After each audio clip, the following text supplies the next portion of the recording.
Hello बच्चों, आप सभी का हमारे चैनल आरती एजुकेशन क्लासेस में स्वागत है। आज के वीडियो में हम आपके लिए लेकर आए हैं 8th ग्रेड अभ्यास पुस्तिका कक्षा 7 विषय विज्ञान।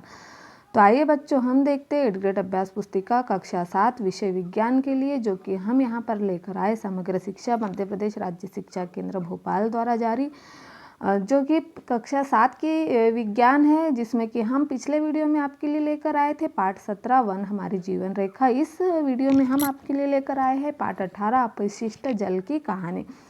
तो ये जो आपके वीडियो है, ये जो आपके पाठ है, जो 8th ग्रेड अभ्यास पुस्तिका की जो अनुक्रमणिका दी हुई है, इन्हीं पाठों में से आपके वार्षिक परीक्षा में प्रश्न पूछे जाएंगे। तो ये आपकी वार्षिक परीक्षा के लिए बहुत ही महत्वपूर्ण प्रश्न है।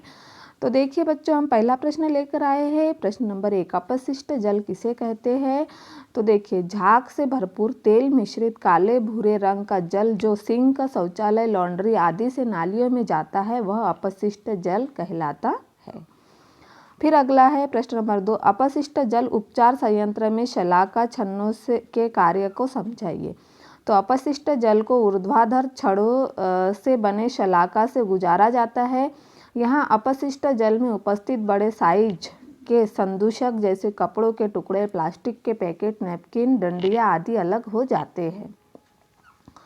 फिर अगला है यहाँ पर प्रश्न नंबर 3, जल की रोगाणुनाशित रोगाणुमुक्त करने के लिए उपयोग किए जाने वाले 2 रसायनों के नाम लिखिए। तो देखिए, जल को रोगाणुनाशित रोगाणुमुक्त करने के लिए उपयोग किए जाने वाले 2 रसायनों के नाम है ओजोन और क्लोरीन। हमारा अगला प्रश्न है प्रश्न नंबर 3, विश्व जल दिवस किस दिन मनाया जाता है? तो विश्व जल दिवस 22 मार्च 2005 को संयुक्त राष्ट्र की जनरल असेंबली ने 2005 से 2015 की अवधि को जीवन के लिए जल पर कार्य के लिए अंतर्राष्ट्रीय दशक के रूप में घोषित किया है।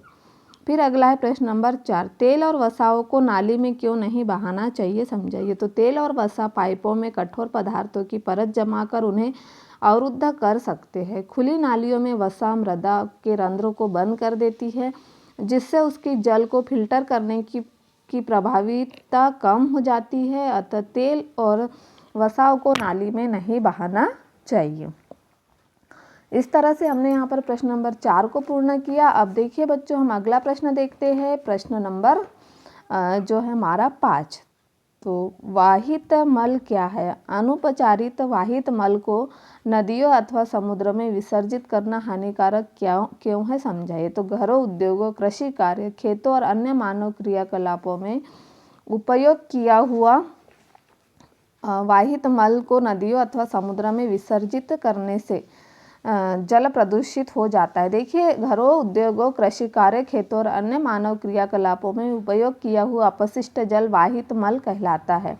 अनुपचारित वाहित मल को नदियों अथवा समुद्र में विसर्जित करने से जल प्रदूषित हो जाता है, जिससे नहाने से त्वचा संबंधी रोग तथा पीने से पेट संबंधित बीमारियां उत्पन्न हो जाती हैं। तो इस तरह से हमने यहाँ पर इसके बारे में बताया प्रश्न नंबर 5। अब हम देखते हैं प्रश्न नंबर 6।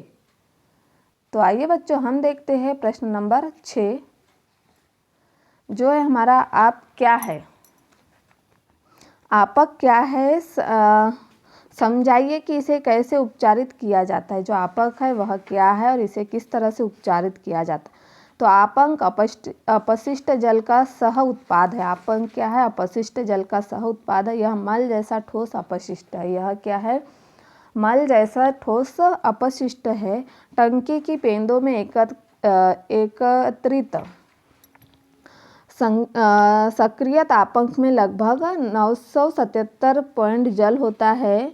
97% जल होता है। जल को बालू द्वारा बनाए गए शुष्कन तलों द्वारा अथवा मशीनों द्वारा हटा दिया जाता है। इससे आपंक शुष्क हो जाता है।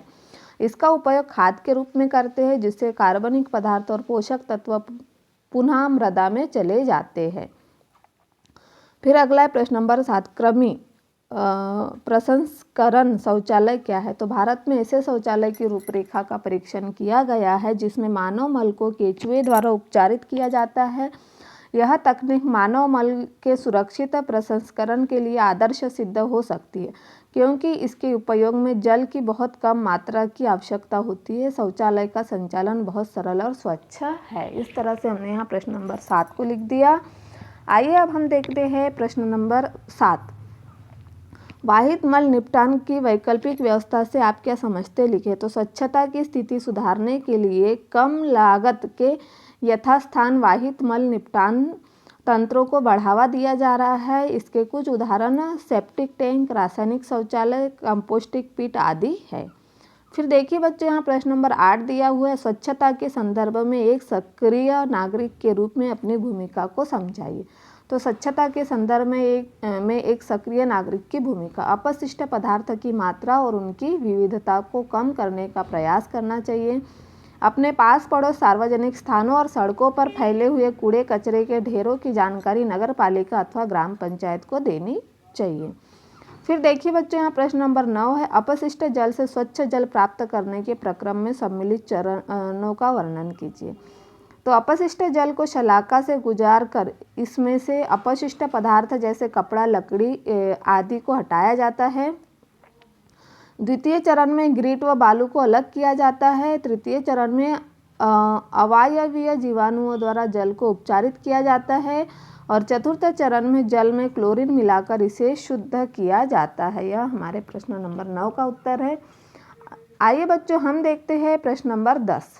स्वच्छता और रोग के बीच संबंध को समझाएं। तो स्वच्छता की कमी और संदूषित पेयजल अनेक रोगों को जन्म देते हैं। हमारी जनसंख्या का बहुत बड़ा भाग खुले स्थानों, नदी के किनारों, रेल की पटरियों, खेतों, जल स्रोतों आदि में ही मल त्याग करते हैं। इससे जल और मृदा दोनों ही प्रदूषित हो जाते हैं। इससे दुर्गंध फैलती है तथा अनुपचारित मल पर विभिन्न रोगाणु पनपते हैं, जिससे अनेक रोग उत्पन्न होते हैं। तो इस तरह से हमने यहाँ पर प्रश्न नंबर 10 को पूर्ण कर दिया। आप इसे आपकी अभ्यास पुस्तिका जो है उसमें पूर्ण कर लीजिए। और यदि आप हमारे चैनल पर नए हो और आपको हमारा वीडियो अच्छा लगता है तो आप हमारे चैनल को सब्सक्राइब ज़रूर कर लीजिए और बेल आइकन को प्रेस करना ना भूलिए, ताकि आपको हमारे आने वाले वीडियो के नोटिफिकेशन मिलते रहेंगे।